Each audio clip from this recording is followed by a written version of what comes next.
warahmatullahi wabarakatuh. Apa kabar sahabat Uhuah Islamiyah? Semoga tetap dalam lindungan Allah Subhanahu wa taala serta dilancarkan segala urusan-urusan kita.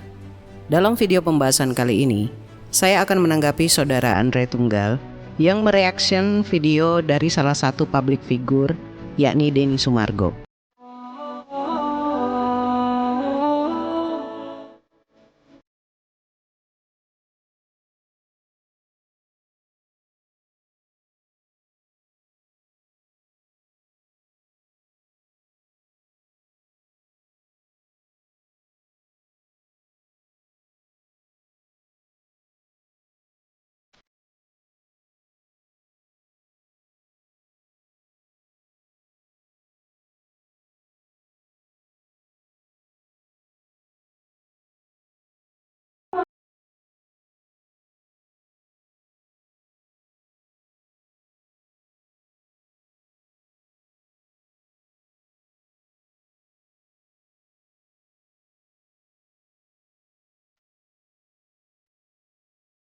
Dan tidak lupa pula saya ingin mengucapkan terima kasih yang sebanyak-banyaknya kepada yang telah mendukung channel Esa Raflesa, baik itu dukungan untuk kegiatan Esa di luar konten YouTube dan juga dukungan doa dari semuanya.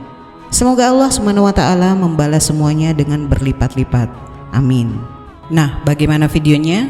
Mari kita lihat bersama dan tanggapi poin per poin. Check it out.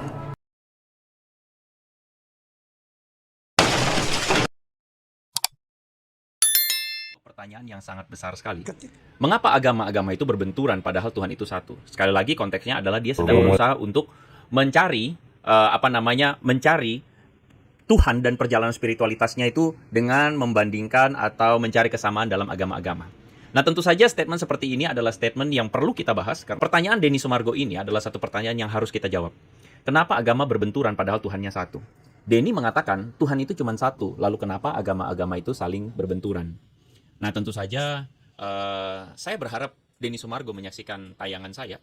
Dan saya akan katakan bahwa menyebut Tuhan semua agama itu sama adalah upaya simplifikasi yang menyangkali ajaran-ajaran agama tersebut. Dan sorry Bang Densu, Anda mungkin terlalu mensimplifikasi semuanya. Saya menghargai pandangan Bro Denny Sumargo, tetapi saya berpikir bahwa mungkin Anda perlu sedikit lebih banyak belajar. Kalau teman-teman perhatikan, sebenarnya Denny Sumargo ini betul-betul mewakili pemahaman dari kaum pluralis ya.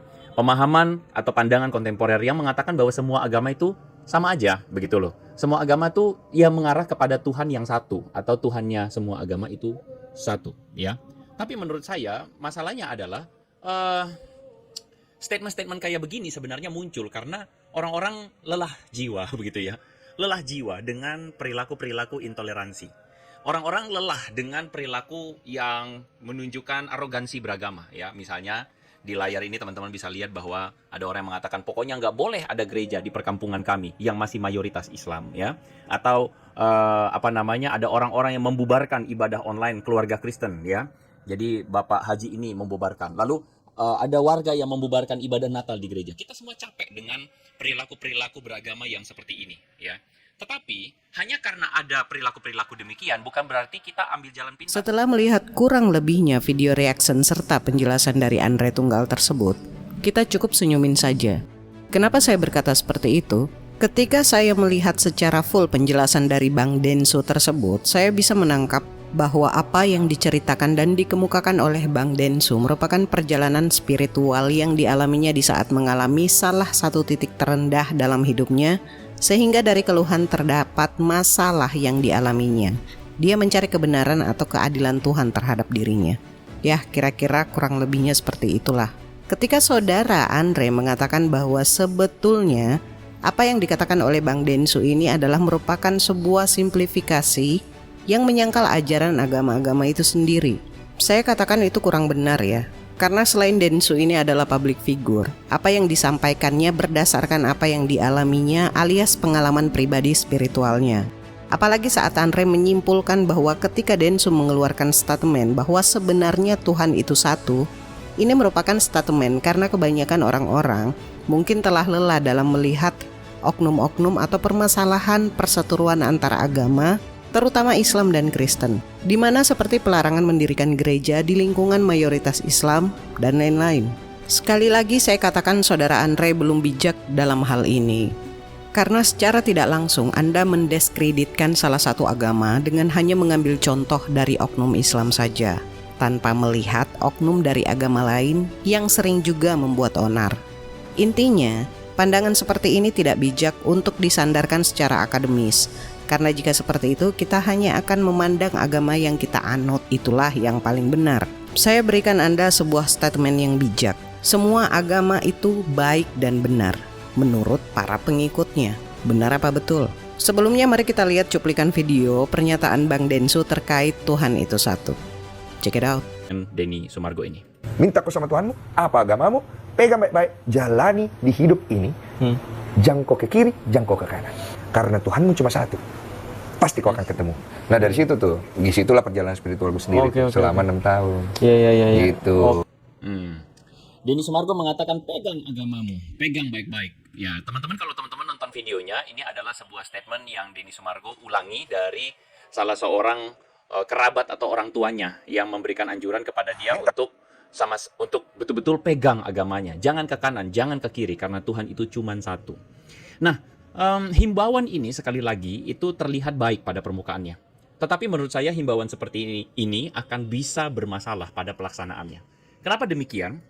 Karena orang-orang yang mengatakan bahwa semua agama sama saja, Tuhannya satu, itu adalah orang-orang yang mungkin kelihatan secara sosial itu kelihatan baik. Saya mengakui bahwa ada upaya sosial atau ada upaya yang menyatakan lebih baik daripada berantem kita melihat persamaan, begitu ya. Sebelum kita menelaah pernyataan Tuhan itu satu, saya khususkan saja ke agama Samawi ya. Ketika Bang Densu lebih melihat persamaan akan hal tersebut ketimbang melihat perselisihan yang sering terjadi, di situ kita akan menemukan beberapa pertanyaan terkhusus untuk agama Samawi ini. Kenapa para utusan Tuhan ini mendengungkan bahwa Tuhan itu satu? Kenapa Isa atau Yesus memerintahkan untuk menaati hukum-hukum Taurat yang dibawa oleh Musa? Kenapa dalam kitab Al-Quran menyinggung soal ajaran-ajaran Nabi terdahulu seperti ajaran Musa dan Isa?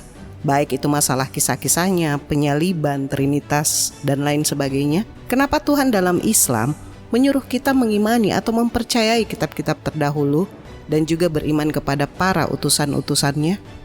Nah, bukankah dari beberapa pertanyaan ini memiliki hubungan mata rantai yang sama? Adakah terlintas di benak para apologet-apologet Kristen ini mengenai hal tersebut? Daripada menyalahkan salah satu agama ini adalah dasar ya. Coba jawab itu. Dan mengenai kebenaran dalam teologi, ini akan membutuhkan beberapa metode untuk pembuktiannya, seperti sebab akibat, histori, empiris, dan lain-lain. Oleh karena itu, pernyataan Bang Densu ini seharusnya tidak secara simplifikasi dikatakan keliru, atau karena adanya statement lelah. Malah justru ini bisa membuat kita belajar dan berpikir kembali dari sudut pandang yang sebetulnya itu adalah sebuah dasar dari agama Samawi ini untuk memperoleh sebuah persamaan. Contoh seperti yang dikemukakan oleh Bang Densu berupa analogi sebuah botol air. Jika botol air tersebut dilihat dari sisi mana saja, itu akan terlihat sama. Tetapi jika penutup botol itu dibuka, berarti ada dua benda, yakni botol dan penutupnya. Dan jika kita ambil lagi air di dalam botol tersebut, maka akan ada tiga benda, yaitu penutup botol, botol air, dan juga airnya. Maka penutup botol dan air tersebut adalah bagian dari botol air. Mereka tetap satu. Mungkin ini menggambarkan keyakinan dalam Trinitas ya. Nah, analogi seperti itu akan mudah diruntuhkan karena Bang Densu tidak melanjutkan secara detail. Seperti ketika tutup botol atau air dipisahkan dari botol air, apakah penutup botol atau air itu bisa tetap dikatakan botol air? Kan tidak. Inilah yang tidak dilanjutkan oleh Bang Densu. Oke, lanjut lagi. Kepada Denny Sumargo ya. Oke, kita saksikan dulu apa yang menjadi statement dari Denny Sumargo ketika dia mengatakan bahwa tidak ada jaminan masuk surga dalam kekristenan. Apakah benar demikian? Mari kita saksikan. Kristen itu nggak ada satu jaminan manusia itu bisa masuk surga. Aslinya itu? Ada bro. Saya dengar-dengar itu katanya kalau masuk Kristen, ya kan, masuk Kristen, kau meyakini Yesus sebagai Tuhan, kau masuk surga. Itu dogma. Nonsense. Ya, dia mengatakan nonsens bahwa di dalam kekristenan ada jaminan masuk surga.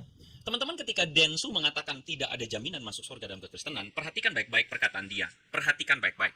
Dia mengatakan begini, Itu katanya, kalau kau masuk Kristen, maka kau meyakini Yesus adalah Tuhan.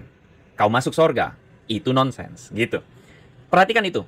Sebenarnya Dentsu itu sedang menyebut atau mewakili pandangan awam tentang doktrin keselamatan dalam kekristenan yang keliru. Saya ulang ya. Sebenarnya dengan mengatakan demikian, Dentsu itu sedang menyebutkan deskripsi pandangan yang awam, yang keliru tentang kekristenan atau doktrin keselamatan dalam kekristenan. Teman-teman, di dalam dunia apologetika saya sudah cukup malang melintang. Saya menemukan terlalu banyak orang-orang Muslim yang salah paham tentang doktrin keselamatan Kristen, ya. Mereka mengatakan Kristen itu gratis masuk surga, keselamatan itu gratis. Karena itu enak sekali bikin dosa aja terus, ya. Berseliweran di dalam kolom komentar saya, bagaimana orang-orang Muslim yang tidak paham tentang doktrin keselamatan mengatakan nanti aja perkosa aja, mencuri, merampok, berbuat dosa, percaya Yesus masuk surga. Mereka tidak paham apa itu konsep keselamatan. Dan masalahnya adalah konsep keselamatan yang seperti ini pada akhirnya diadopsi juga oleh banyak orang di luar sana yang awam tentang kekristenan. Itu masalahnya, teman. Yang keliru atau orang-orang awam nih, orang-orang Muslim yang tidak memahami doktrin keselamatan, begitu loh. Ya, jadi makanya dia ngomong begitu. Tapi sekali lagi, saya tidak menyalahkan. Nanti kita lihat. Menurut saya, Denny Sumargo cukup baik memberikan penalaran tentang pemandangan atau paham yang keliru itu, ya. Oke. Nah, jadi begini, Bro Dentsu, saya ingin mengatakan jelas bahwa begini loh, keselamatan di dalam Kristen itu benar oleh karena iman dan bukan karena perbuatan. Betul, doktrin keselamatan Kristen itu adalah keselamatan oleh karena iman, bukan karena perbuatan. Tapi, nah ini, jangan sampai nanti statement saya dipotong lagi nih ya, sama si polemikus-polemikus itu ya. Keselamatan itu betul oleh karena iman dan bukan karena perbuatan. Efesus pasal 2 ayat 8 dan 9 mengatakan, sebab karena kasih karunia kamu diselamatkan oleh karena iman. Itu bukan hasil usahamu, tapi pemberian Allah, dan itu bukan hasil pekerjaanmu. Jangan ada orang yang memegahkan diri. Sekali lagi, ini benar. Tetapi, seringkali yang tidak dipahami dengan lengkap oleh orang-orang awam atau orang-orang non-Kristen tentang doktrin keselamatan ini adalah mereka mendangkalkan arti kata iman ini sendiri. Mereka mendangkalkan arti kata iman. Iman kepada Yesus itu, perhatikan ini baik-baik, berarti mempercayakan hidup kepada Yesus. Iman kepada Yesus itu bukan ngasal percaya bahwa Yesus adalah Tuhan. Teman-teman perhatikan tadi Denny Sumargo mengatakan, kalau kau masuk Kristen, kalau kau percaya Yesus adalah Tuhan, kau masuk sorga. Ini adalah pandangan yang dangkal tentang apa itu iman. Percaya kepada Yesus, itu maksudnya, atau beriman kepada Yesus, itu maksudnya adalah mempercayakan diri, bukan ngasal percaya. Ingat, iblis juga percaya Yesus Tuhan. Saya ulangi, iblis juga percaya Yesus itu Tuhan. Jadi bedanya apa imannya orang Kristen? Percayanya orang Kristen dengan percayanya iblis apa? Nah, orang Kristen mempercayakan diri, yakni mempercayakan pikirannya, perkataannya, dan perbuatannya seturut kehendak Yesus. Dan itu tidak dilakukan oleh iblis. Tetapi percaya kepada Yesus atau beriman kepada Yesus, itu artinya saya mempercayakan diri saya kepada Yesus. Makanya di dalam Yakobus pasal 2 ayat 17 dikatakan iman tanpa perbuatan adalah mati.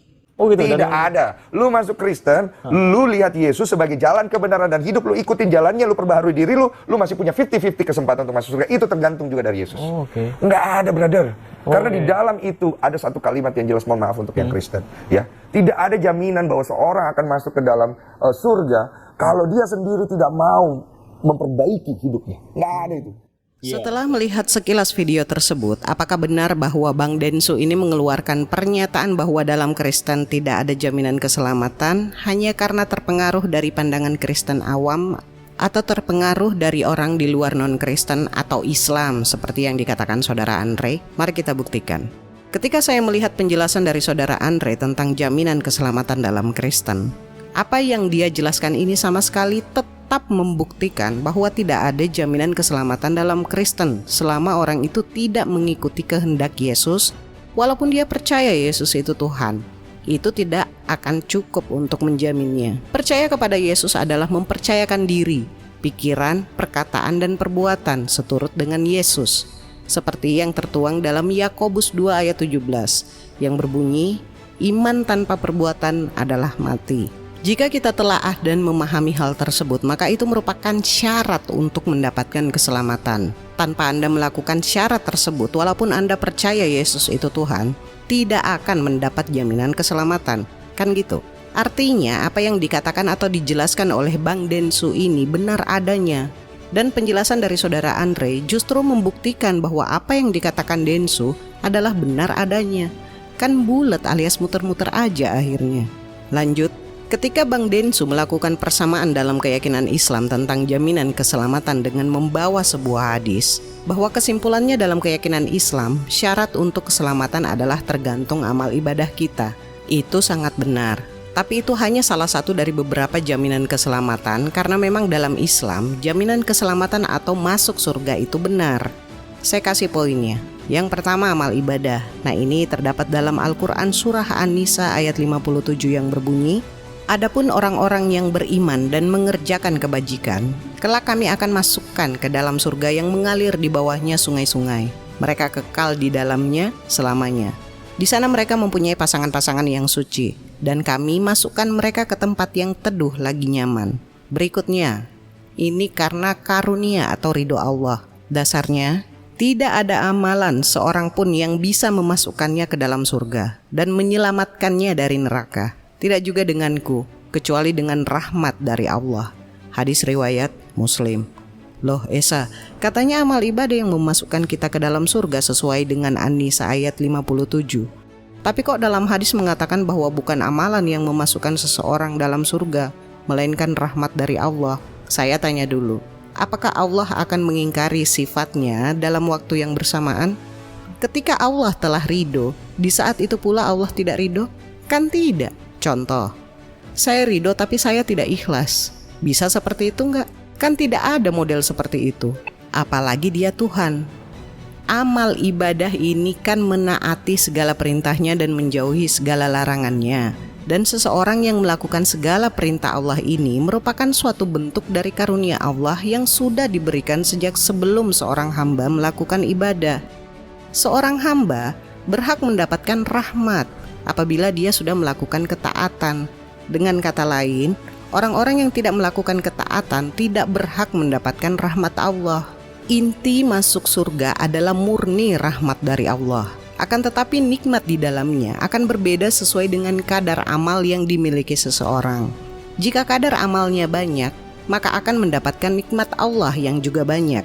Begitu juga sebaliknya, seorang muslim yang nilai ketaatannya sedikit akan masuk surga yang di dalamnya terdapat kenikmatan yang sedikit pula. Nah, ini ada di Imam Ibnu Hajar, Fathul Bari, Syarh Sahihil Bukhari. Artinya dapat disimpulkan bahwa hanya rahmat dan karunia dari Allah lah yang bisa memasukkan seseorang ke dalam surga. Akan tetapi keduanya bisa didapatkan oleh umat Islam ketika mereka sudah beramal sesuai dengan anjuran dalam ajaran Islam itu sendiri. Terus beramal sesuai syariat sebagaimana representasi patuh pada perintahnya dan meyakini bahwa bukan amal itu yang menyebabkan seseorang masuk surga.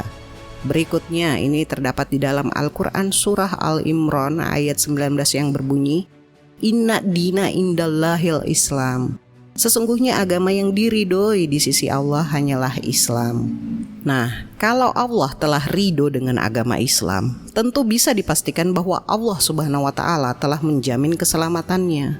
Berikut ayatnya Al-Quran surah Al-Imran ayat 85 yang berbunyi, "Barang siapa yang mencari agama selain agama Islam, maka sekali-kali tidaklah akan diterima agama itu daripadanya, dan dia di akhirat termasuk orang-orang yang rugi." Jadi jangan sekali-sekali syirik kepada Allah, karena itulah dosa yang tidak diampuni. Nah, ini dasarnya terdapat di dalam Al-Quran surah An-Nisa ayat 48 yang berbunyi, "Sesungguhnya Allah tidak akan mengampuni dosa karena mempersekutukannya atau syirik, dan Dia mengampuni apa atau dosa yang selain syirik itu bagi siapa yang Dia kehendaki. Barang siapa mempersekutukan Allah, maka sungguh dia telah berbuat dosa yang benar." Loh Esa, berarti ketika kalau dia muslim terus dia berjudi, merampok, memperkosa, membunuh dan lain-lain, yang penting dia tidak syirik, apakah tetap dijamin masuk surga? Saya katakan tetap dijamin masuk surga, cepat atau lambat.